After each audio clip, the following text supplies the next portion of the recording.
I'm good to go when you are. All right. I'm We ready. are we are live, as the big yellow indicator shows up in the right corner there, gentlemen. Woo! So let's start recording audio. We're gonna record in five. Oh, hang on. Oh, oh. I'm Go ahead. opening my beer during the recording. Heads up. That's okay. I will That's be okay. prepared for that. I will edit All it right, out. That's fine. good for countdown. Are we good? All right. So 5, 4. Oh, I'm sorry. Now I need to cut the. Mark, did we get any emails or anything? Oh, no emails, I don't think. Let me just double check that. I Did never get emails. Dave was supposed to send us an email? What a shitty. Dave didn't. No, All right. Cool. no emails. A bunch All right. from Evil Pumpkin, but that's it. Huh? That two Desperados, developer out of Mexico. Anyway, never mind. Oh, okay. Yeah. All right. So 5, 4, 3, 2, 1. Welcome everyone to episode 26 of the NovaCast. My name's Austin Flaherty, and I have returned with a podcast for you. We are going to talk about the latest and greatest in video games. Actually, maybe the latest and greatest in open betas that happened in the last couple of weeks. That's probably more appropriate. But I am joined by one and only Mark Devitt, who has already cracked a beer. Hey. Hey, Mark. And Mark's still on assignment out in the middle of Mars doing geologist things, looking at rocks and... Not being an engineer, mainly. That's right. Yeah. Casual. But hey, Dan's here. Dan Mason. I am. I'm back I can't from believe it. the great beyond. We thought I'm you on were a strict H2O diet. By that I mean I'm too poor for beer. So it's water tonight. That's okay. I was Yay. concerned. I'm glad to see you, my friend. It's good to see you back with us. Good to be back. All right. So we're going to jump right into it. It's been a couple of weeks. I know we've all had a bit of time to explore some space and be all Guardian-like. But Dan, why don't we put you on the hot spot? What have you been playing? Okay, well, I've been, playing lots of stuff because I've been gone for like a year. But recently, I have been playing Dota 2. And I know you guys have been playing some Dota 2 too because I've been listening to some of your podcasts. Yep. But I'm heavy into this. It started with the International. I got back into it a little bit before the International, and I started watching some of this. And I didn't watch any of TI3, and I just loved it. Did you watch the so this is the question I've asked everybody. Did you watch the pro streams where they were just talking, like the casters weren't explaining anything, they were just going for it, or did you watch the noob stream? No, I watched the full stream. I tried the noob stream, and it was really cool. I liked it. I liked what they were doing. Okay. But I had been playing enough that I didn't feel out of the loop with the actual stream. Right. So I thought, when the team fights happened and they got so intense, and like you'd see Sand King come in and they're like, oh, he's coming in with his epi, and oh, it's a team wipe. It was so awesome to hear all that. So I watched a lot of it. I didn't actually watch the finals, to be honest. So it's you can good spoil it for me. But yeah, it was. I saw Newbies run, which was insane. I saw Cloud9 knock out. I forget who they knocked out. Going into the semifinals, I think. But they were kind of an underdog. There was no teams left from past winners. It was awesome. But no, in the game, I'm playing with one of my buddies that I play a lot of games with. And we're not great, but the thing I like about Dota is I've got a 50% win ratio. Like, no matter how good you get at that game, it seems like you win half your games. And it's infuriating sometimes when you lose because you're on a shit team or something. But you always get that one guy. Yeah. Just no idea what they're doing. Yeah, but then every now and then you get somebody that can really help out your team, and you're like, oh man, I didn't know if I attacked a creep, the tower didn't shoot me, right? And you're like, thanks, and you commend them and whatever, right? But lately I've been finding more and more trolls. Sorry, And if you attack a creep, the towers don't attack you. yeah, so if you start getting auto attacked by the towers and you swing and hit one of your creeps as it like you would have if you were denying, the tower won't attack you. It's actually one of the hints they put in now. So that's pretty neat. Interesting. So I'll just quickly my two heroes that I used to play a lot were Axe and Drow Ranger. Yeah. Yep. After watching the International and seeing like nobody pick Axe or Drow, now I didn't, like I said, I didn't watch the end, but I watched a lot of matches. Sure. I started feeling the need. Okay, well these must be kind of newbie characters, so Drow's pretty one-dimensional in my Yeah. experience. You know, she's got her purpose, and clearly she's an easy way to pick up and understand the mechanics of how that game works and kind of understand a character all at the same time. But definitely one of those you don't see a lot of it. She hits hard. She hits hard. That's pretty much her gimmick. Is she hits hard. Yeah. But Bam, bam. in the metagame of, you know, you need to build for team fights and stuff like that, you're right. The International, you don't see a lot of those characters that we see and I'll pick all the time, right? Yeah. So me and Greg started playing some all random and some random draft. Random draft's pretty fun. Oh, man. So we got a duo of Zeus, who he had played once, and I had Earthshaker, who I had seen played a lot in the International. That's right. And so I said, oh, I know exactly how to play this character because I've seen him play like 10 times. So all I did was he would go up and they'd see squishy little Zeus and lure them down, and I would put up my fissure behind them and they'd be done. Like we'd take 2 kills every time, and I'd let him get the kills, and he got fed, and we just rolled the whole map. It was Perfect. awesome. Perfect. As far as what else I've been playing, downloaded Game Dev on the Steam sale. I've been Game Dev Tycoon. Okay. I've been waiting for it to go on sale. I love it. It's if you like simulation games at all and you want to like pretend to be a game maker, it's so much fun. It's good for laughs. It's a good throwback to like the sim games of the 90s and stuff. Yeah, for sure. So that was a lot of fun. My first game company was Ubisoft. How does that look on the PC? Because I've always equated that to be a mobile title because I've always played it on like my phone. You know what? That's Game Dev Story. That's different. Okay. Game Dev Story. I tried to download that on my phone after I played this, and I was like, I can't play this. I can't play this game. So I guess I looked into it, and Game Dev Story came out first. Yep. But there's no comparison, I don't think. And they are working on a mobile app for this too, which I think would be perfect. Aside from that, I dipped in. I also bought Fez on the Steam sale. Finally. Yeah, no, time. it's a game. Yeah, I saw it in the indie game movie. Mm-hmm. Did you sympathize with Phil Fish any? No, I thought he was an ass. Yeah, he is. And There, I said it. Internet, hate me. yeah, The emails are just flowing in there, Austin. I know they are.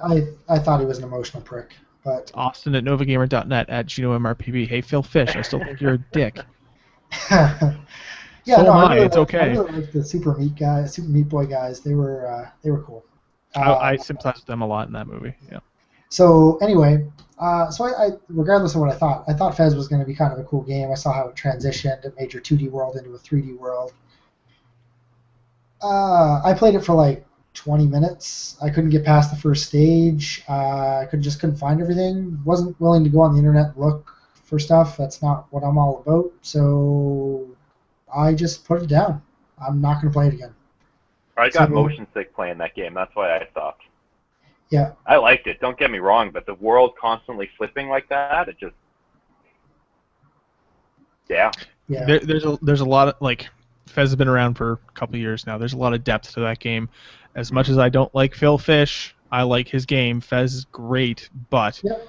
it has to bite you. And if you don't get the bite where you go, you have that kind of light bulb on moment, you're not going to get into it. So Yeah, and that's what it felt like. I felt like, okay, I'm getting bored of this, and that's not what I bought it for. So But I don't dispute that it's probably a great game if you get into it. I just wasn't. Maybe I wasn't in the right mood when I sat down to play it. Yeah. Aside from that, played some of the Destiny beta, but we'll talk about Destiny maybe a little bit later. Cool. Let's move on to Mark, who, if you're watching live, Mark looks like he's in an interrogation chamber. I am in Fort McMurray. So I have a specific set of skills that are good for a specific type of job, and I will find you, I will kill you. But what have you been playing, Mark? Well, not a lot. No, that's a lie. I've been playing a lot of Guacamelee. Nice. I can't put that down.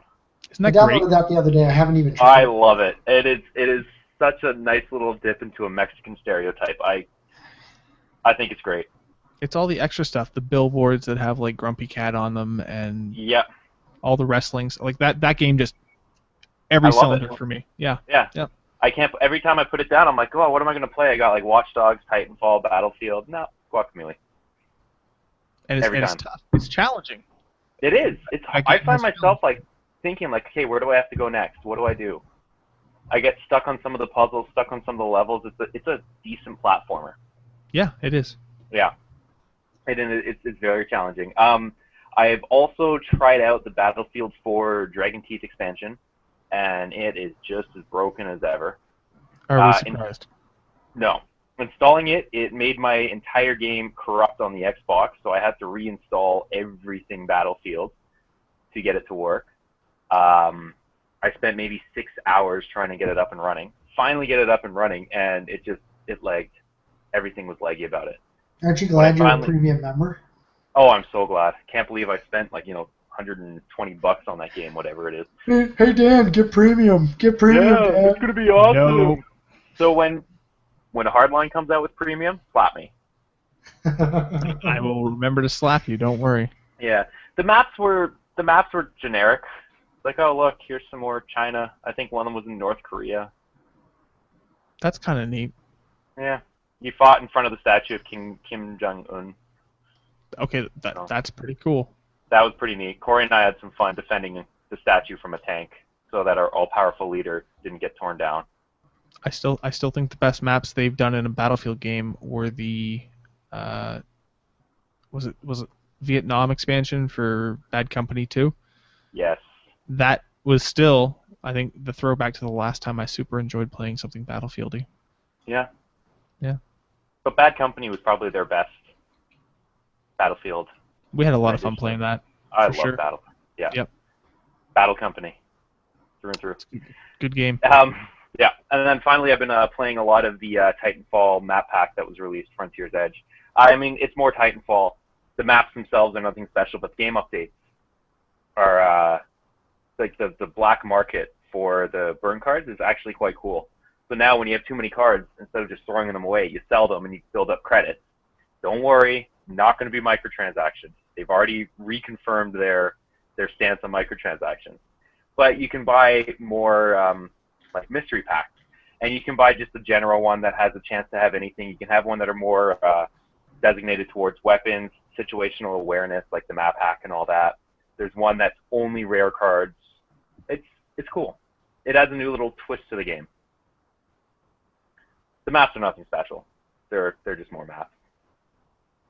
Don't really know what else to say about it. Well, it's a map expansion pack, right? Yeah, that's what we'd expect as maps. Yeah. So Yeah, it's good to hear. It's good to hear they're not doing the microtransaction thing. Although I wonder if Titanfall still had the heat behind it, like it did coming into its launch, with all the press still behind it. If they would be going, oh hey, for $5. Yeah.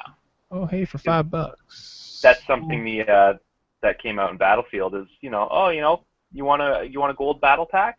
Oh, it's 99 cents. Yeah. Yeah. You want a weapons battle pack? Oh, it's $1.20. When Titanfall came out, I played. Well, we all played the crap out of that game. Yeah. I haven't played it much since. I didn't even touch. I downloaded the first DLC. I haven't touched it at all. But I've also been very busy. I haven't played Battlefield since Titanfall came out, though. Yeah. I've got no desire to. I would rather go back and play Titanfall. It's still a very solid first-person shooter. Like, I still quite enjoy it. And the first few maps, I haven't played it for a bit. First few maps, I suck. I get right back into it. It's like riding a bike. I still think the standpoint of I'm waiting for Titanfall 2 is going to serve me well. Yeah, well, But you're right. can only Solid shooter. get I love that game. better. So Yeah, it's a solid game. Don't get me wrong. Yeah. Yeah. That's that. what about sniping dudes, Mark? I was hoping you would mention that. Yeah. Oh. No, I picked up. We can both talk about it. Sure. Sniper Elite 3. Horribly broken. Really cheesy. You know, everybody in that game sounds like Batman. Yep. Terrible voice acting. But I couldn't put it down. It was very satisfying. Is that the one? Is that the one where you shoot a guy and like you get to see like their like skull fracture? Yeah, like so every shot, if you hit them, it like goes into the cinematic view and it like follows the bullet in bullet time, goes into an X-ray shot of where you hit them. It is so satisfying. I managed to, like, there's one level, you have to time your shots with everything so you're not heard. So I was playing a level, there was a big storm in the background, right? So I had to time my shots with the lightning strikes so that no one could hear me coming. And it just, like, it slows down. There's a blast of lightning. The gun fires, traces the bullet, goes into one dude's head, out one side, into another dude's head, out the other side, all in slow-mo. It looked gorgeous. The best way to describe it, Dan, is it's kind of a poor man's Splinter Cell with a really good sniping mechanic built into it. Mm-hmm. Because you spend a lot of time crouched down, sneaking around encampments and up on ledges and slowly taking guys out from behind. Is for some reason in a sniping game they decide to put you in position where you have to, you know, pistol whip a bunch of dudes. But Mark and I were kind of plotting through the single player. Like Mark said, there's some really cool set pieces, but it became the situation where we went, well, let's try the multiplayer. And we went, there's co-op in this? And we started from the beginning of the game and played through, 3 missions, Mark? And they're long missions, too. They're long missions, but it was hilarious because we would just be like, all right, they can't stop us because there's 2 of us shooting slow motion bullets and wrecking everything. Yeah. So we would get on opposite sides of the map and just funnel the death down into the middle. And there were a couple of good situations. Satisfying. Mark would start something and he'd get into trouble and I'd snipe the guys that were attacking him and vice versa. And yeah, it almost felt like the game was meant to be played co-op. I would almost suggest that if you're going to play that game, you want to have somebody else to play. You have to play co-op. So if it was so much more fun. As somebody who hasn't played it, if you're playing co-op and it does like slow motion shots, if you zoom in on a guy and he's chasing Mark or he's walking or whatever, and Mark's not shooting, and you shoot in slow motion, does Mark slow down into slow motion too? No. So the way it works is that Austin still gets a cinematic shot, but instead of like super slow mo, it's more in real time. So he still gets a cinematic, and I can travel his bullet. Like I see his bullet travel in real time and everything. So where Austin's getting this slow-mo shot of everything going on, I'm still playing the game as if it's normal. The big trick is they cut out the bullet travel, so you tend to get like just before the bullet hits the body, and then you get kind of the bones breaking, but it's a much more condensed version of that cinematic. So I will still see the body fall almost in real time like Mark does, and ragdoll all over the place. So it kind of keeps you on point with your teammates. I think the most satisfying thing I've done, when you shoot a guy who's got a grenade on his hip and you hit the grenade, and you miss him altogether, but you hit the grenade and it explodes, that is still my favorite thing in that game. Yeah. The testicle shots are also quite fun. It's interesting that, you know, I agree the voice acting is garbage. That game looks really nice for what it is. But again, I think the single player is a lacking. There's something about it that just none of it really meshes the way I would expect it to. But so the AI is terrible. If there's a group of dudes and you snipe without the cover of sound and you kill them, they're like, oh, there's somebody here. They look for you for maybe 20 seconds and then they go back to normal. That's right. Oh, so Splinter Cell, like you said. Yeah. You'll get like there'll be a ghosted outline of where they heard you take the shot from, so you'll see like a red outline of where you were, and you can move away from there, That's and Mhm. they'll kind exactly of like hunt down that spot. Splinter Yeah, I Cell. mean it's the last Splinter Cell game, right? So Yeah. it's kind of neat that the cover mechanics aren't the greatest, but the reality here is the thing that you play Sniper Elite for is sniping guys. That stuff is Yeah. solid. The Yeah. sniping, the sniping system is So great. you said like the experience is kind of lacking in general, just because there's probably a lack of missions. Once you're done, eh? But Yeah. Yeah. but You can is go there any back and get all user the collectibles and whatnot. is there any user content being made? Like is there a multiplayer map There engine is that people? there is multiplayer. You can play like deathmatch, team deathmatch. I think there's a capture the flag, but there's also a Mark and I gave it a shot. Haha, gave it a shot. The Team Sniper, where they block off a map, and you have two huge kind of areas to explore that are strictly built for sniping. And Yeah. so you'll just It see was somebody's intense. head pop up, and playing one-on-one was really intense. Playing online against other people is awful. I hated it. Oh, it was terrible. And it had this strange glitch where if you're tracking someone who's crouched, for some reason, randomly they stand up and have their hands in the air and then like instantly sit back down. And if you find a guy that's glitching like that, even though his character is crouched, when his like avatar stands up and you shoot him, it counts as a shot. Yep. So It was so broken. any user created content though, like maps? Is there any way for I was users playing to on the create- Xbox, so you See, know. okay. The PC might, but the Xbox certainly doesn't. Yeah, see, like on PC, I think if the PC offered map making in a community that would support it like that, I mean, usually they pick that up and run with it. I think that's a game that could be really cool.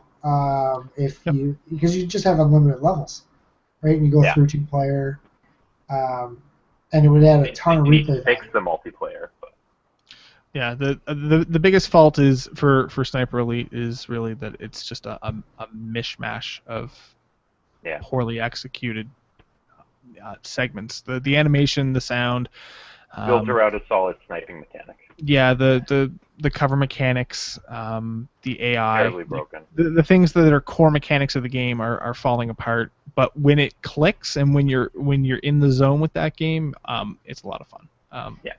I hate sniping in games anyway, so I'd be like sneaking around trying to pistol whip everybody anyway. I hate sniping with a controller. It drives me nuts, but there's something about it. It just works. Like the slowdown works. The sights are okay. I don't know. I think it works because you have that like when you hold your breath, that whole mechanic, how you like you zoom in on your target and it shows you like where your bullet's gonna land, so you can account for distance, wind, and everything, and it works. It does. I mean, try sniping without without holding your breath. It's hard. It was really hard. The vibration and the triggers is kind of neat on the Xbox One. I'll give it that.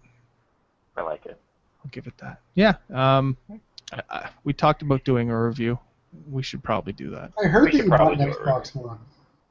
I did buy an Xbox One. And I He's an heard X-Pro. I heard that your favorite feature was the Kinect. Yeah, remember how much I hated on the Kinect leading into this? Yeah, Yeah, remember you how loved the much Kinect. we were recording one of the last podcasts I was on actually pre Xbox launch. My feature that I was looking forward to was the Kinect 2.0. Yep.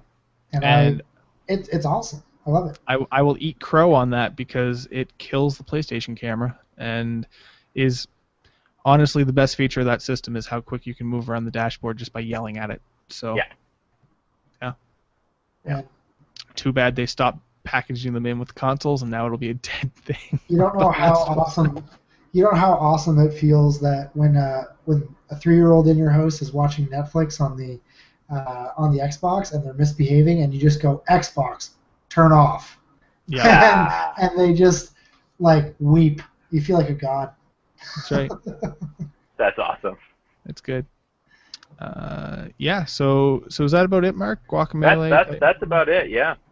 Cool. All right. I'm gonna play more Guacamelee after this. Actually, may try the 2-player on one console thing. Can you give me a brief rundown? Give me your elevator pitch on what you thought of Crimson Dragon. Oh, garbage. Terrible. It's like Star Fox, but broken. Okay. I'll give my 10-second review next week. All right. All right. But let's have a couple of quick 10-second reviews out of me, I guess. We'll move on to what I've been playing. So Final Fantasy XIV had a free weekend. which turned into a 3-month subscription from me. That they've done a lot of good improvements to that game, and it'll be a time sync between that and Destiny when it comes out. So it's just something to do. It still is one of the best looking MMOs I've ever played, and I love the content. So that's going on. Sniper Elite 3 was pretty cool. Like Dan, I got into playing Dota again, kind of a little more heavily.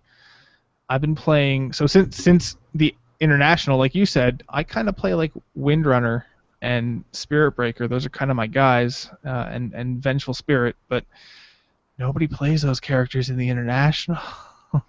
So I instead of going all random all the time, I said, well, I'm going to start picking these support characters that I've seen use. So I've played a lot of AA. I've played a lot of Wisp and Witch Doctor, and trying to just play other characters that I've not played in the past. Witch Doctor's fun. Witch Doctor's a lot of fun. I like the turret, but AA is one of those characters that I think I just kind of got right away. Like, as soon as you get his special, the map is yours. Being able to scope things out without needing wards or having people in place, or knowing they're in the Roche pit and dumping that initiation on top of them so all your team can jump in. It's satisfying. That's the one. He has the Ice Blast, right? The Ice Blast, yeah. Oh yeah, there were some good plays with that in the international. I remember one of the calls where Toby and Lumi were going like, "Oh, if he gets his Ice Blast here, he's just gonna murder like 3 of them," and then you just see the orb come in from the left, and and he nails whoever it was, nailed the 3 guys. They all died. It's like, it's a multi-kill with the Ice Blast. I was like, yes, I understand. So. Again, I'm glad to hear that you watched the international, because I kind of describe it as it's a sporting event that is about video games, which is a thing that we all love, and then it's got just enough pro wrestling to it that, the live announcers and the crowd chanting. The dumb thing was, and we got to talk about this with Dangerous Dave, because I know he's going to have comments on it. The final was boring as hell compared to last year. So if you look at last year's story, it was the Cinderella story of Na'Vi, who were in the losers bracket and then worked their way all the way back up to the grand final, and then it was a best of 5. And then this last international was unfortunate. The games didn't last nearly as long, and they weren't nearly as exciting, in my opinion. But the flip side of that is the group stages had a lot of fun games to watch, and I got to learn a whole bunch more about Dota that I didn't really know in the past. So I'm kind of back into that. It's amazing how much you... Oh, go ahead. That's like any sporting event, though. It's, like you could watch the NHL playoffs, and you could have a ton of great series going into the final, and then you could have a 4-game sweep. That's right. Like, that's right. And kind of bummed I missed it. Those guys won a lot of money, and good for them. They did it, and if I could win a lot of money doing that, I would do the same thing. So. Yeah, you would not try and drag it out to 5 games. No, that's right. I don't want to be the exciting Pudge fountain hooks. I want to cheese you in your off lane and then destroy you, which is what happened. So, yeah, Dota's fun. I realized there was a lot of gap between when I had last played Dota and this past week. But it I don't think I've played Dota since Extra Life. Well, that was pretty close for me, is when I last played Dota. So yeah. It was a good reminder that, oh shit, I'm still terrible at this, but still a lot of fun. Still like Dota. Then, so there are 2 games I'm going to kind of gloss through. One because I didn't get a whole lot of time into. One's called Murdered Soul Suspect. And, how is that? I almost bought it the other night. So it's $15 on the Humble sale right now, because Square's having a big sale through Humble Bundle. And I said, for $15 I'll give this a try. It is a very weird, I want to say, detective game, because that's kind of what it is a detective game, but I haven't played enough of it to really give an opinion. It's interesting. I think it's $15 of good. Not 64, whatever. I would not pay $50 for that, and I'm glad I didn't. But yeah, it's one of those things where $15 is kind of like, it's like seeing a movie. So if I get 2 hours out of it, I get 2 hours out of it. I'm sure we've all had those experiences with games. So we're going to keep talking, Dan, and I'll just edit this out in the audio version. Because For sure. Mark's dropped. Good And old Mark Fort says, Mac internet. Mark says, bah. I will invite Mark one more time. We'll see if he comes back.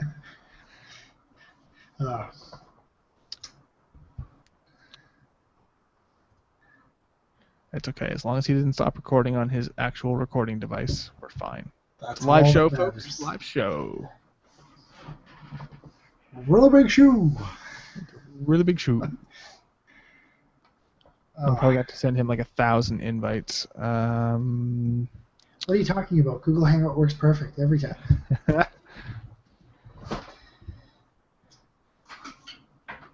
Well, while we're doing this, I'm going to plug my phone in. That's a good idea.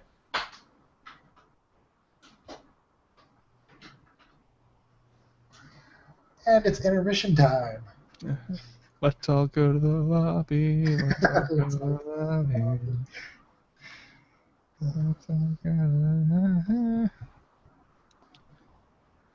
So that Final Fantasy 14 nonsense? Yeah. Crazy. No? Yeah, it's great. It's great. Oh, You still playing Sorry. it? Hey, I'm back. Mark's still here. Mark's here. I don't Great. know what happened. Hey, 28 that's okay. minutes in, Austin, just for the record. That's okay. I'll be able to do that. Okay. We're still recording our audio. I sure hope you are. Oh yeah, I didn't stop. Okay. All right. Yeah. So we will continue in. I'm going to pick up kind of in the conversation we were having about $15.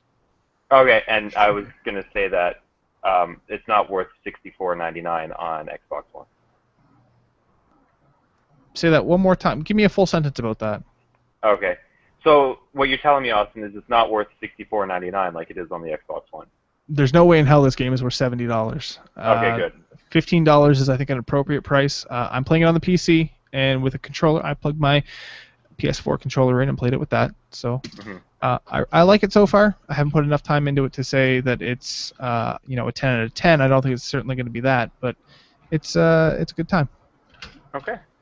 Well, maybe I'll wait for it to get sale. Yeah, wait for a Gold sale or for that whatever. one. Yeah. Wait for a sale. Gotcha. It reminds me of, let me put it to you like this. It's a 3D Phoenix Wright game where you're a ghost. Cool. Okay? All right. That's what sold me on it. So Did you just like ruin the ending for me, like Sixth Sense, or? no. You see dead people, you are dead people, and the game clearly indicates that you are dead people on the cover. So Cool. Yeah. I kind of got it from Soul Suspect. okay. Yeah. So the last thing I really played a lot of is a game called Heroes and Generals. Tell me about this. This is our free-to-play update for the Free-to-play. week in the name of Mr. John Hocko, since John's also out on assignment in the world Mm-hmm. and working very busily. I said I would take up a free-to-play game and give an update. This is not the first free-to-play game I played this week, but Heroes and Generals is a World War II shooter. We talked a little bit about this last time, I believe. Heroes and Generals is kind of like Battlefield 1942 in terms of feel, where you make a soldier that's a specific type. So he can be an infantryman, a tank guy, a airplane guy, or a commander. And commanders will get a big view of the map of Europe and go, there's all these control points. We want to pick this control point. We want to own this part of France or this part of wherever. Mm-hmm. And if there's two generals vying for that location, a server gets generated and players can then go play in that conflict. So you sit in a matchmaking queue while you're deployed out to these missions. And if you're an infantry person, you start as an infantry person, you can then branch out into any of the other ones. So you can be a tank guy or an airplane guy or a sniper. Or I think there's, on the Allied side, there is an airdrop specialist. But it's kind of janky. Like, it's definitely free to play. And it's in open beta, so it's like early access. It's neat. I kind of dig the 1942 vibe from it. But I tried to do a video, and I wanted to put it up so that everybody could see it, but because of the way they run their system, like you go through a browser to find your servers like you would in Battlefield. Mm-hmm. But then when it launches the actual client, I can't pick it up in any of our recording software. So Might try it in Fraps and see if that works. See if I can pull some data out that way, and maybe we can cut something together and put it up on the old interwebs. But that's free. You can play it on Steam. It's worth giving a shot, and with a group of people, it's actually kind of fun because you can coordinate and work together. But yeah, that's our free-to-play update. No castles or blueprints for castles, or I can't make any suggestions about Mighty Quest for Epic Loot. I'm sorry, everyone. Just message Sean. I'm sure he will come up with something. Sure he will. So I hear we all played this other game, and I can't think of what it's called. It's obviously not your Destiny. Master Chief. No, it's no. Border. It's Halo multiplayer. No. Anyway. Yeah, it's Destiny, right? Yeah. Yeah. I have to start this entire segment by saying, Mr. O'Loughlin, who could not be with us tonight, said, "I want to just confirm for everybody about the huge raging boner I have for Destiny." Yeah. I would also have to agree with Dave's boner. I'm glad you paraphrased that there, Austin. Well, I'm not one to mince words, and couldn't glorify Dave's boner any more than that. No. If Dave's boner was actually Destiny, it'd get a lot more use. Sorry, Dave. Wow, we went there. No, you went there. I didn't go there. I went there. It happened. Mark's I love there Destiny. always, folks. Oh, great. How much do you love Destiny? As much as... No, I'm not going to go there. I loved it. I could not put it down. I could not put it down. I played all 3 classes, got them all to level 8. I even tried to get out of the level, just like out of the little confined area to see what was out there, and I made it pretty far. It got really frustrating because dudes kept jumping out and one-shotting me, but I couldn't put it down. Okay, so I know that we all kind of have this urge to play more and more Destiny, which is good because that game's coming out in a month. But did you reach a point where you went, I need to cool off on this? I reached a point where I'm like, I don't want to play it anymore because I don't want to have done the first 8 levels so many times that I don't want to do it when the game's actually released. Fair point. And also, I could have played more multiplayer, but I didn't want to because I didn't want to burn myself out on it. Okay. Yeah. What real quick, Dan, what was your impressions of the beta that you got to play? I want to be clear here. 1, it's a beta, and 2, I liked it. I had fun. Yeah. But I'm confused. I don't know why Bungie would go out and they would make this game an MMO instead of just making it co-op up to 4 players or up to 8 players if you wanted, and had some. You could do the scaling with the levels and all that kind of stuff. And it feels like you're running around. You guys were talking about Elder Scrolls Online a while back. I'm sorry that we were talking about Elder Scrolls Online. But it feels like one of the things you said was that you just see all these people running around and you have no real interaction with them. And I understand it's a beta and we're only getting to level 8 and there's probably lots of group content down the road, so I don't want to judge it too quickly. But yeah. I just don't really understand why it's an MMO, right? I had fun with it, but to be honest, I played with Mark and Corey, and we did our quests, and I feel like I could have played them by myself, and I just would have had one person shooting at the monsters instead of 3, and that was the big difference. So I like the mechanics. I like the game. It looked good. It wasn't the best looking game in the world, but it looks nice. I love the sound, the music and everything. So if it's more of that, I'll play it. I still have it ordered. I'm not going to cancel my pre-order. I'm going to play the heck out of it. So I think I kind of fall into the same column as you on that one. I'm trying to hide my raging Destiny boner in my excitement. I got to play it. So I got to play it on both consoles. Yeah, it's kind of like that, Mark. I played on the Xbox One in the beta, and I've been able to play the alpha and the beta on the PS4. So I'm always the proponent of you can never see the graphical difference between 1080 and 900p, and I saw the difference, you guys.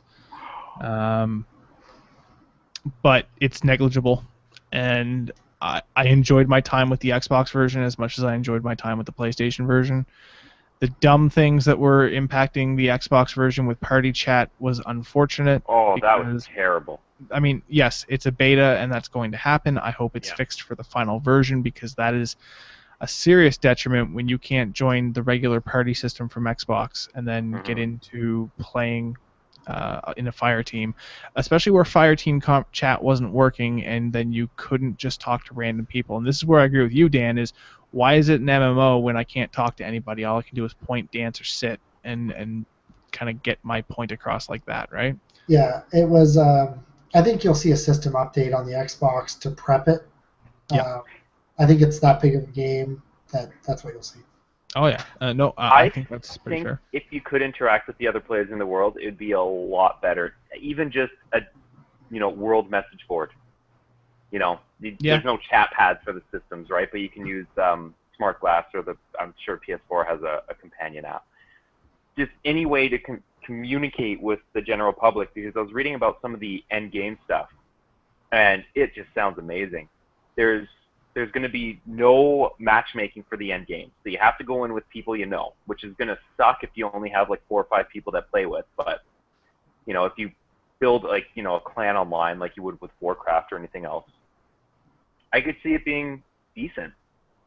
And the end game stuff is going to be very much, here it is, you're in the instance, go. No waypoints, no hints, nothing. You just go. Get from point A to point B, solve everything on your own. I'm totally down with that, because the mechanics of this game are solid. The shooting doesn't feel like dice rolls, and it doesn't feel floaty like Halo, which is always the thing that bugged me about Halo. So I totally dig what they're doing mechanically with this game. It's the social aspect stuff that kind of bugs me. I think one thing that I didn't try in the beta that reading on there's a great subreddit for Destiny, which is Destiny the Game is the actual full subreddit name. They were suggesting setting yourself to open fire teams, so that when you met people randomly on the same mission or in the explore modes, you would join a fire team with them automatically. And then because fire team chat worked, you'd then have voice ops with them. Yeah. I just hate dealing with random people. I do too. Randoms. Yeah, randoms are great, especially when they're quiet. So when I had to do strikes and I didn't have any friends around, it was okay. I wasn't complaining. That's definitely a social game where I think you guys will have the advantage, because you'll be able to lean on everyone. Like, you guys are all on Xbox, and I'm still going to be on the PS4. But yeah. I've got my circle of friends over on that side that are going to play Destiny as well. So I've got a few people I can lean on in that capacity, which is good, because I'm really stoked to play more of it when it comes out. So. I'm excited for the potential of the social aspect of this, but you're right. I don't want to run into randos. And I know this could be a topic for another day, but there used to be an age where you could play an MMO and actually meet random people and not get torn apart. Or you meet random people who were not just filthy D-bags, right? Like, exactly. Yeah. When we've got our circle, but when I lean on Mark, he's usually marked down. Mark down! And then I teabag people. Mark down! And then I teabag people. I've stopped my teabagging, and I'm trying to be a more professional player. I tried to teabag somebody in the multiplayer and got destroyed by a smash down from a Titan. I Titan bag in Titanfall. That's a lot of fun. That just happened. That did just happen. Just happened. Did John just come out of your closet, Mark? No, I came out of the closet because my iPad died, so now I'm sitting out in my room. Oh, okay. Yeah, I came out of the closet. That just happened as well. That's great. That's phenomenal. So consensus is we're all still keeping our pre-orders. We're all very excited for Destiny. I can't wait for Destiny. You know what pre-order I'm canceling? What's that? My NHL 15 pre-order. Attaboy. Really? Yeah. Why? Because EA has just announced EA Access for Xbox One.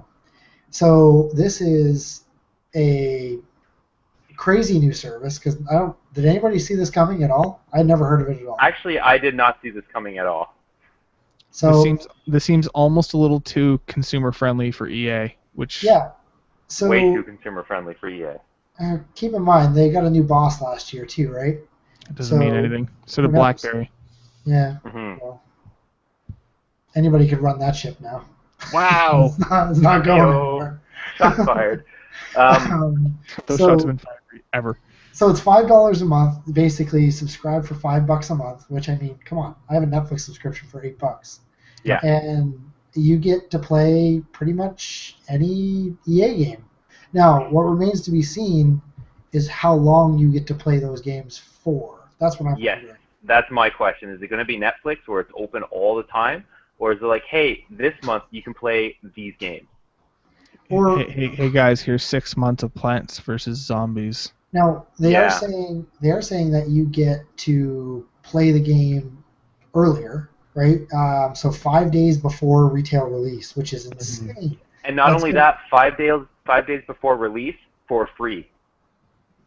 But So that you can early play access also varies from game to game, so there's no guarantee of what the early access actually contains. Fact. So- That's true. You may only get a 2-hour trial, like here's the intro. And when No. you say for free, you mean as long as you have the subscription. As long, well, yes. Yeah. So that's what you're paying for. So, yeah, I mean, I pre-ordered NHL 15, and I got it on Future Shop and Best Buy's E3 deal, where you pre-order 3 games, you save $20 off each game.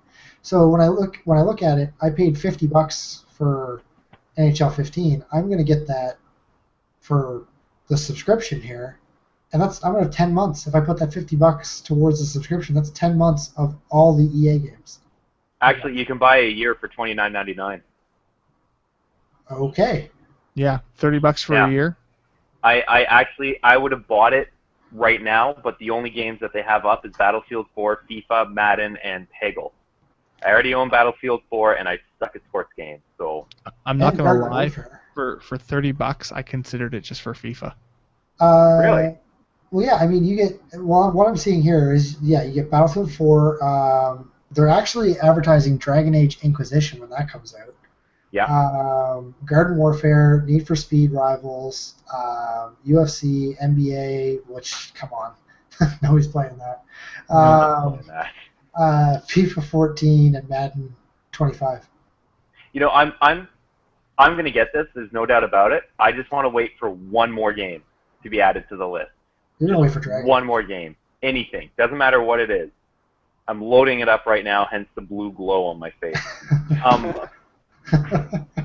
I just one more game, anything, because and even like you also get a 10% discount on all EA games. So if you look at the games I've played and I'm planning to buy, Battlefield 4, Titanfall, Dragon Age, anything with Mass Effect's logo on it, I'm going to get my subscription back every year in discount.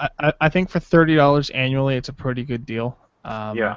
When you consider the cost of Xbox Live or the cost of, say, the PlayStation Network monthly is being or yearly is being $50 or $60. Yeah. Is this a way? Is this the new way to buy games?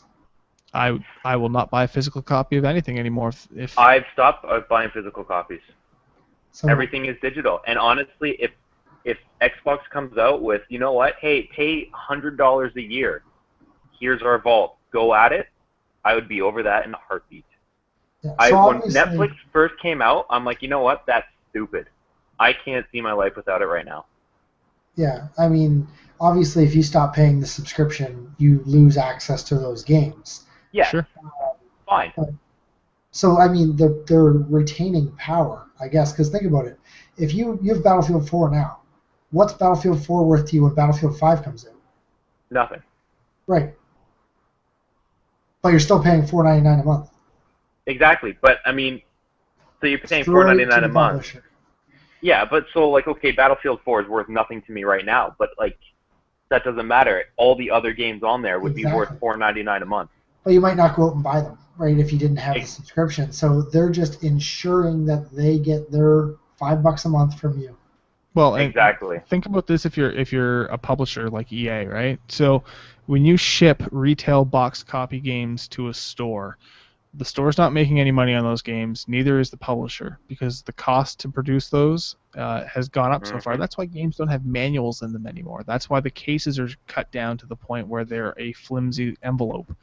Yep. It's the cost of producing those discs and then having to manage them and then worry about them going back into used retail stores for sale. That's all money out of EA's pocket. But if they go, we get you on a $30 a year plan or $5 a month, we're eating your money. We don't need to sell you 2 or 3 $50 games a year because we have everybody under this subscription model. It's the same Exactly. reason WoW is a license to print money for Blizzard still, because people are going, it's enough of a small fee for me to pay for this monthly that I can keep the service. Might as well do it. I wouldn't. I'm As an Xbox One owner, this interests me because there's games I can play for cheap, and for $30, it's better than going out and spending. For Peggle 2, Battlefield 4, Madden 25, and FIFA, you're looking at just under $200. So I'm tempted to go sell my copy of Battlefield 4 right now so I can buy the subscription. That's Sure. not a I'm bad curious idea. how the DLC is going to work with that. So do you Ooh, yeah. physically? Obviously, you download it to your system. I may sign up for a month just to test it out. So I'll get back to you guys. here's my question to you guys now.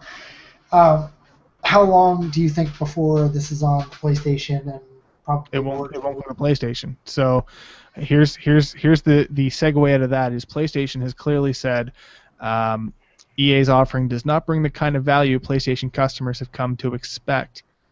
The reason is because PlayStation has PlayStation Now, and that's they don't going want to be any their competition. offering, and they don't want the competition. Mhm. So Now you see- Xbox has Xbox games with gold. Sure. And PlayStation has PSN Plus titles, and they've been doing that since well before, right? So does PSN Now work like you can stream and download games, or do you rent them at a fee? yes. To both? Yes. Okay. It's not the streaming service that they talked about when they first launched the console, but this is the beginning of that. So you open. So I will clarify. I have the beta access now. I haven't had a chance to play with it yet. It is sitting over across the room on my PlayStation 4, ready for use. So once you launch PS Now, the idea is you'll see a library of games that are from the back catalog, and it's typically PlayStation 1, PS2, and I think PS3 games. And then you can rent them for a couple of hours, couple of days, 30 days, 90 days. The big problem is the price. So if you look at the value that we just talked about with EA Access says, hey, for $30 for a year, you can get access to all these games, and they're going to rotate. That's cool. PlayStation Now says, hey, you want to play Chrono Cross for a month? Guess what? That's going to cost you $20. Or if you want to rent this game for 4 hours, it's going to cost you $5. Yeah. And so when the leaked, I remember there were leaks of this kind of rolling out over time, and then this was around E3 this year. There were screenshots kind of coming out, and people were going, I'm not going to pay $5 to rent a PS1 game for 4 hours. Like, you have to be kidding me. Like, that's ridiculous. Drunken purchases is what that's going to be. That is going to be drunken. It's like, I really want to play Lightning's Return or Revenge or whatever it is, so I'm going to give you $15. No, I'm not. Like, not in my sober mind would I do that. Yeah. But Sony has said on their blog already, they're going, we're going to drop the price on that stuff so you guys can play around with it. The thing that kind of bums me out is that these are in open beta. Why are we paying to test the streaming functionality, right? This should, like EA Access, there should be some games that are free within the access of the beta so we can actually test that functionality. Yeah. So anyways. The access, those betas, those 4 titles are free. Oh, are they? Are they? In the EA Access? Of course they're free. It's part of the subscription model, so you're still paying for the sub, but the games are free. I'm saying I thought you meant while the beta was running, the whole system was free. You didn't have to pay the $4. What I'm saying is they should be offering if this is beta, you shouldn't have to pay for beta stuff, right? See, now I'd like to see a service, say, run by Microsoft, saying, okay, X amount of dollars a month, you get access to the vault. Because what I can see happening is EA does this, and Ubisoft's like, hey, that's a great idea. So here's Ubisoft's version of it. And then Activision's like, why don't you see our service of this? And now, all of a sudden, you're paying like $20 a month in subscription fees to all the different publishers. Sure. Maybe it pays off at the end of the year, depending on how much. But if you're going to be spending that much on games anyway, If you're like us and you're going to spend that amount of money on games anyways, I don't think it's a big deal. If you're a more condensed consumer who has to kind of be wary of what they're spending their money on, then sure, you need to pay attention to that. Because there's going to be games, I'm not going to lie, as much as I think Dragon Age is cool, I don't like those games. I like the idea of those games. Yeah. I'm not buying into EA Access for Dragon Age. I'm buying in for stuff like NHL and for FIFA. So I would buy in for Dragon Age alone. I'm just looking here at more details here, and I was a little confused there earlier. So just to clarify, like you're not going to get all those games as part of the subscription to play. Right now, they're just listing the 4, and the other ones are like play for less because you get like what you alluded to, the You get them 10% 10% discount. So like I'll probably still keep my pre-order for NHL 15. As now I understand it a little better, because who knows when they're going to put that for free, and I want to play it as soon as it's released. Mm-hmm. Yeah. Right? So. See, I still think I am going to sign up for this. I'd just like to see more titles, because yes, I know, okay, Dragon Age eventually will make it into the vault, but I will buy it at a 10% discount. And I'll probably sign up too, because like I wouldn't buy Dragon Age because I'm not a huge fan, but if I get it for free, I might play it really eventually down the road. Yeah. Well, let's again. I go back to the value proposition of Peggle 2, Battlefield 4, Madden 25, and FIFA 14 are all together between $150 to $200 worth of games. Yeah. For $30. Yeah. But again, are they going to keep adding to those, or are they just going to move those? That's what hasn't been announced yet. Once the game's in the vault. Yeah. Once the game's in the vault, is it in the vault, or is it, hey, this month you get these 4? Hey, this month you get these ones. That might not be bad, because like, hey, you can try it and then maybe buy it. But yeah, I would hope that it's out of Netflix, and it's like, okay, this is in the vault, it's now there. Yeah, even with the games for gold, like I get those for free, and yeah, they're not all great, but I don't. If I only have the month to play it, I don't play it in that month. Like. Yeah. Exactly.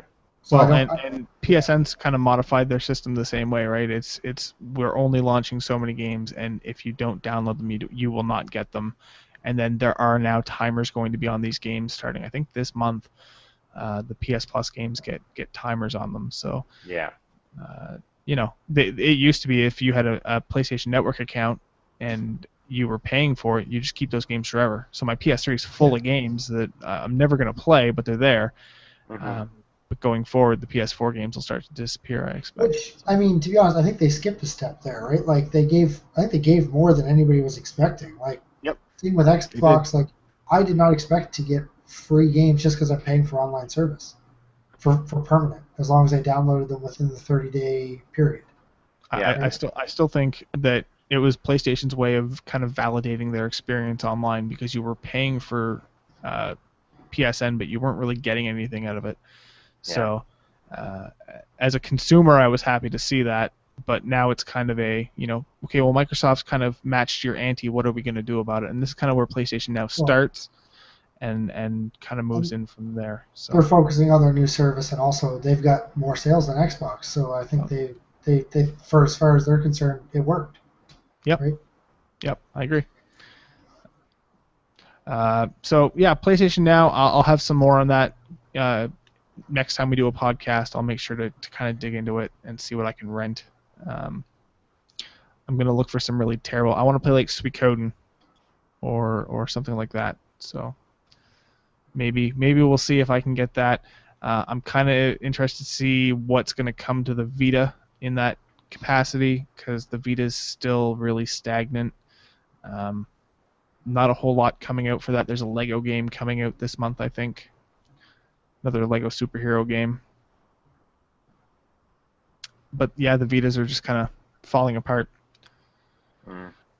But let's move on. Let's talk about Battlefield since we're still kind of going on the EA situation. So EA announced a couple of delays of content. We're going to see some delays with stuff, specifically Battlefield Hardline being delayed into 2015, and then I'm fine with Dragon that. Age. Dragon Age got moved into November, right? I'm kind of bummed about that, but with the September 9th Destiny release, I think I'll be able to manage. Yeah. And October's I'll going to be a manage. busy month. So between Yeah. Destiny and everything else coming out in October. Yeah. Did you play the Hardline beta, Dan? No, I didn't. To be honest, I had no interest in it. Good. Yeah. After 4, I had no interest in it either, so I'm going to wait and see how it does, and then I'll pick up a copy. Yep. Yeah. It felt like a mod for Battlefield 4 that they should not have put that. It was a good way for them to end their EA conference, but it should, or their E3 conference, but it should not have been there. Oh, hey, here's the next Battlefield. It should have been, we're kind of looking at this. You guys want to give it a try? And yeah, I don't know. Little note, I have to say this. I know E3 was a while back, but I was watching. I didn't watch all the coverage when it was happening, but I did kind of go through and look at some of the releases and stuff, and I was like, "Holy shit! I think Nintendo won E3." And like, IGN does their who won E3, and yeah, they agreed. They thought Nintendo won E3.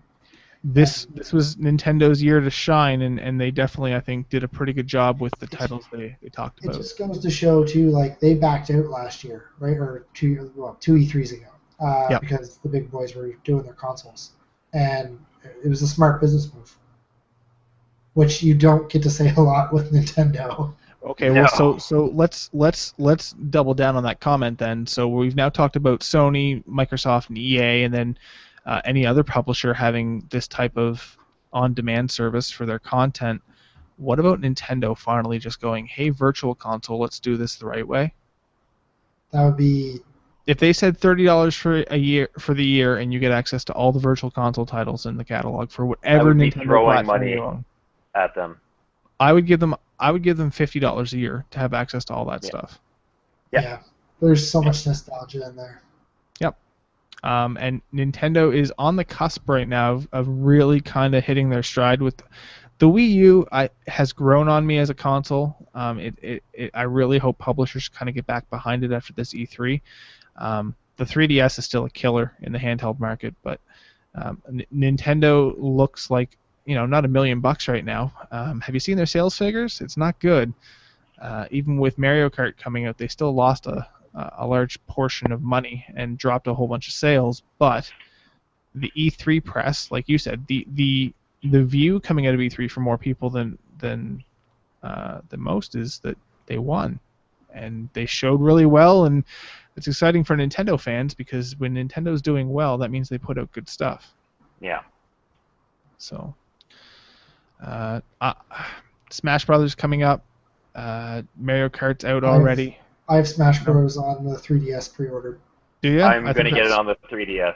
Okay, so we're all in on the 3DS. I think that's probably a good idea. I have to buy a new Wii U, so I guess that'll probably happen at some point in the future. But I'm going to wait until there's a Zelda game. I think that'll probably be that's what I'm waiting for, Zelda. Yeah. So Mark, I know you're upset about Dragon Age, but you're right. Destiny kind of is going to stay us off for that. And Battlefield Hardline being delayed is fine because they can make it feel like less of a mod. It can be delayed till 2016. I'm not going to be heartbroken. I didn't see a whole lot about it, but like Cops and Robbers with Battlefield 4. Smaller maps, smaller teams. The vehicles were, I hate saying more realistic, but like you're driving a sedan instead of driving a Humvee, and so it handles Ford like Escape all the way. Yeah, it handles like a police cruiser or a pickup truck. Like the vehicles, like the stuff that Battlefield always does, right? Vehicles feel like vehicles, and the shooting felt like classic Battlefield, kind of god awful. I am more excited for Rainbow Six than I am for Battlefield. Yeah, Rainbow Six Siege and The Division are still two way bigger looking shooters for me. The one thing I will mention about Battlefield Hardline is they have the one thing that I thought Battlefield 4 should have gotten in expansion, which was the grapple hook. which was my favorite thing in Battlefield 2 Special Forces. But yeah, Hardline's got a long ways to go, but the public perception seems to be the same as ours, which is why. Yeah.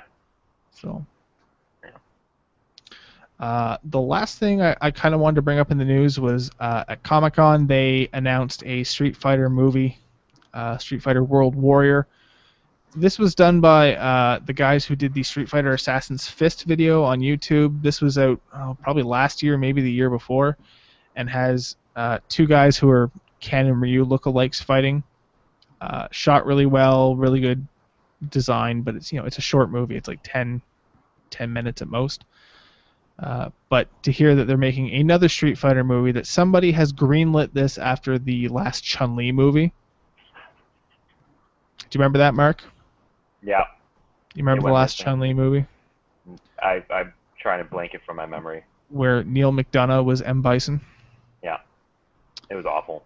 Neil McDonough was M. Bison. That's a fact in human history. Raul Julia is spinning in his grave because Neil McDonough was. You just can't even say it. I need a staff picks section so I can write a review about how shitty this is, and I'm pretty sure it's time to make a movie review on our website. Anyways, I'm excited because I love Street Fighter. Good idea. And that ties in because EVO was happening the last time we did the podcast, and the EVO press has been good with all the guys playing from different regions. So I love fighting games. Fighting games are great. So let's take a quick look at what came out or is coming out this week. There's not a whole lot. It's the summer drought still. So Last of Us. I hate the summer. And yeah, it's weird because we were talking before the podcast, and you look at the list of what's coming out. There's a lot of indie stuff, and there's a lot of PS4, PS Vita stuff, but it's a lot of re-releases. So yeah. The Last of Us Remastered came out on Tuesday, which if you didn't play The Last of Us, you need to buy this game on PS4 if you have a PS4. This is the best game of the last generation, in my opinion. One of the best games, at least, if not the best. And yeah, harrowing game, and it looks the visual problems I had with this game on the PS3 have all been fixed on the PS4. The frame rate's great, the aliasing's way better. They did a really good job. The other big title is The Gods Will Be Watching, which is an indie title on the PC. It's kind of an adventure game that's got a bit of an edge to it. There's a lot of other random stuff, like The Swapper is coming out on PS4, and Rogue Legacy is hitting all the PlayStation platforms. But these are all games that have been out. It's like Fez coming out on the Xbox One. Why? Yeah. Why? For the better graphics. But they're not better graphics. They're just more 3D. Games. Oh my god. It's 4D. I'm not buying in on The Last of Us, so if you're looking for good video coverage of that, I can tell you that I've seen GameSpot and Giant Bomb have had some really good videos up where you can tell the frame rate's better and you can see the game in motion. So eventually I might pick it up, but at $50 I have a hard time paying for a game that I paid $50 for. Yeah. Battlefield 4 on 3 consoles. Battlefield 4 in general. My backside still hurts. Yeah. Still hurts. Dry stabbed you on that one. Yeah. Basically, other than that, it's kind of dry until the end of the month, and even then, we're still looking at the next big thing coming out is Destiny on the 9th of September. Yeah. So, lots of little stuff between now and then, lots of indie titles. So keep an eye open for that kind of stuff. I still like dropping that into my Twitch channel from time to time, being like, "Hey, look, I'm playing this random $10 game, and maybe it'll be good." Other than that, I don't have any emails. Nothing else came through the old Twitter sphere this week for me. I don't think. I'll do one last quick peek. Usually somebody tweets me one or two things. I don't think anything came through on my end. No, we got nothing this week. Oh, hey. The internet hates us. I got something. Here's something that got tweeted to me. Oh, good. Video Games Live is coming to Halifax in March 2015. Oh, really? Playing with Symphony Nova Scotia. So I heard about this. yeah, I got tickets already. I don't want tickets. Yeah, I went and bought my tickets already. So that's exciting. That's the live video game concert that goes on. Tommy Tallarico does that and all his peoples. So I'd be interested to see that. Dress up in yeah, a suit, pocket beers. Good night. tie with whiskey in it, right? Yeah. We can get those. Game Boys in our pockets. We're good to go. Yeah, man. Can we play Mario Kart DS in the crowd? We can. We can do that. We can probably play Smash Brothers in the crowd. Smash Bros. Guys, done. I think date is happening. I'm not going to do anything until that happens, and so that's like 9 months from now. But right. I will be well prepared. Deal. That's right. So on the horizon, we're going to probably do some little video content here and there, and Mark and I might put together a Sniper Elite. Dan, it's good to have you back. It's good to see you and hear from you, and we're always happy to have you on the podcast. Another set of insight other than Dota, Destiny. Oh wait, never mind. It's good to have you on the podcast, and we should do this again in the very near future. We'll get everybody. We'll find John wherever we sent him off to. He's probably, smashing rocks together or something. I have no idea, but we'll get the Daves. Dave Hines, the dangerous one, has messaged me and said, "I'm sorry that I missed the podcast." And then the next message I got was just drunk. Period. Typical Dave. So we love Dave. It's a Saturday night. He's a young man. He's got to go out and do whatever he does with stuffed animals. Do whatever it is that 20-year-olds do.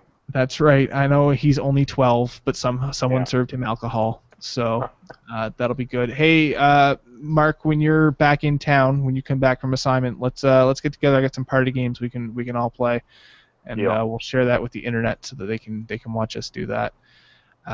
In the meantime, we will be available novagamer.net, youtube.com/novagamercrew, Nova_gamer over on the Twitter, and you can find all of our handles and stuff usually through our Facebook page, through our website. Follow us there, check it out. If you have something to say to us, make sure you send us a comment, an email, a tweet, a video reply. One of the 1,000 other things you could do to get in touch with us. We like interacting with the public. Make sure to subscribe. And for now, that's going to be all. So till next time, Nova Gamer. Out. Hey, nowhere close to being on time. Just like old times. Yeah. Just like old times. I'm going to keep trying to extend that final amble to like a 5-minute blurb. How many things can I convince you to go and click on before we're done? So thanks to the internet for everybody hanging out and watching. I saw we had a couple of viewers, and hey, somebody asked us a question in the live Q&A. What are you talking about? Stuff and things. Yeah, stuff and things. You know what? Cars mostly. Cars. I will select that, and I will then. They were done answering that question. Hey, thanks for sending questions. If you're checking this out live through our live stream and you see us come online, make sure to send us questions through the Q&A app through the Google Plus Hangout. You will get to those during the show usually, and if they're on topic with what we're talking about, then we will certainly discuss them there.